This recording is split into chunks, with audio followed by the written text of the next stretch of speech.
भारतीय संस्कृतीमध्ये साडी महिलांचा प्रमुख आणि आवडता पेहराव आहे। अलीकडच्या नव्या काळातही अनेक महिला सण समारंभामध्ये साडी नेसणं पसंत करतात। वेस्टर्न कपड्यांपेक्षा महिला साडीमध्ये अधिक आकर्षक दिसतात। परंतु तुम्हाला माहिती आहे का, साड्यांचे मुख्य प्रकार किती आहेत? वारंवार बाजारात अनेक प्रकारच्या साड्या येतात, परंतु भारतामध्ये अशा काही प्रमुख साड्या आहेत ज्या प्रत्येक महिलेकडे प्रामुख्याने असायलाच हव्यात। नमस्कार, मनभर पैठणीमध्ये तुमचं खूप खूप स्वागत आहे। पैठणी साडी महाराष्ट्रामधील पैठण शहरामध्ये तयार केली जाते, त्यामुळे या साडीला पैठणी म्हटलं जातं। ही भारतातील सर्वात महागड्या साड्यांपैकी एक आहे। या साडीच्या पदरावर मोराची नक्षी असते। ही साडी प्रामुख्याने महाराष्ट्रामध्ये प्रचलित आहे।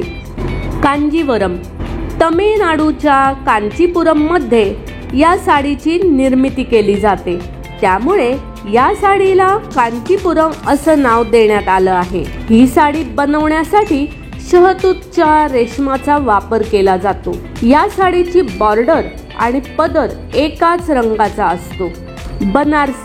बनारसी साडी बनारस आणि त्याच्या आसपासच्या शहरामध्ये बनवली जाते। प्राचीन काळामध्ये या साडीमध्ये सोन्याची किंवा चांदीची तार लावली जायची, परंतु आता या साडीमध्ये कृत्रिम तारांचा वापर केला जातो।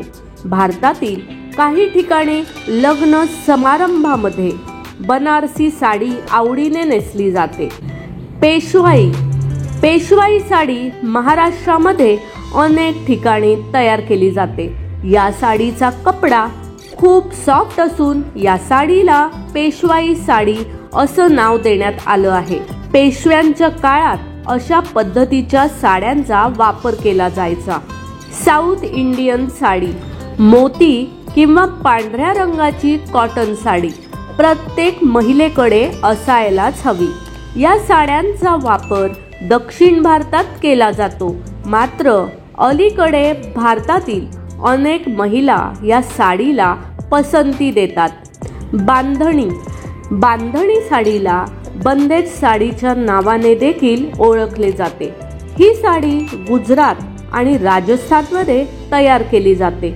ही साडी विविध रंगांमध्ये असते। ही महिलांमध्ये खूप लोकप्रिय साडी आहे। चिकनकारी, मुघलांद्वारे सुरू केलेल्या लखनौच्या प्राचीन कढाई कलेला चिकन म्हटलं जातं। सुरुवातीला ही कढाई मलमलच्या पांढऱ्या कपड्यावर तयार केली जायची। आता रेशम, शिफॉन, नेट यासारख्या कपड्यांवर ही साडी तयार केली जाते। खादी कॉटन साड्यांची निर्मिती गुजरात तसेच पश्चिम बंगालमध्ये देखील केली जाते। या साड्यांचा वापर प्रामुख्याने उन्हाळ्यात केला जातो। या साड्यांवर विविध प्रकारचे नक्षीकाम देखील केलेले असते। तर मग मंडळी, आजच्या व्हिडिओमधील या 8 प्रकारच्या साड्या तुम्हाला आवडल्या असतील, तुम्हाला त्या खरेदी करायच्या असतील तर नक्कीच आम्हाला कमेंट्स करून विचारा। व्हिडिओ आवडला असेल तर नक्कीच व्हिडिओला लाईक करा, जास्तीत जास्त शेअर करून कमेंट्स देखील करा आणि हो, मनभर पैठणी या यूट्यूब चॅनेलला सबस्क्राईब करायला अजिबात विसरू नका। धन्यवाद।